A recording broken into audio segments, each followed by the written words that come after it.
Brooks Baptiste joins us now with the buzz. Hey, good morning to you guys. We'll get right back to that in just a second. But first, today, millions of people will lose tech support and protection for their PCs and laptops. Microsoft saying it will no longer support the Windows 7 operating system. So here's the buzz. That means it will not issue any more updates and software patches that could prevent cyber attacks and viruses. Plus, Windows 7 users can no longer get technical support from Microsoft. So if you happen to have one of those computers or a computer that's less than 3 years old, you can pay to upgrade to Windows 10. Upgrades start at $139.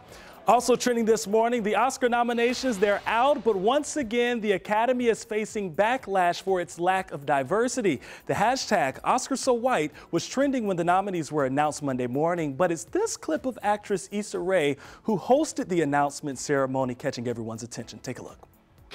Congratulations to those men.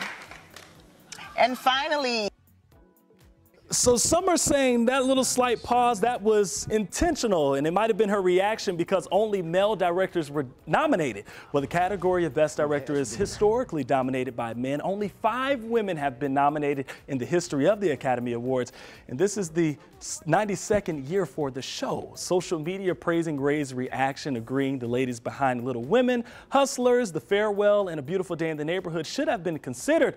And of all the nominees in the 4 major acting categories, actress Cynthia Erivo, who plays Harriet Tubman in the biopic Harriet, was the only person of color recognized. All right, so what did you guys think about the nominees? Be sure to tweet us using that hashtag GMJ. Mike Pringley standing by with a Check Your Morning forecast. Hey, Mike.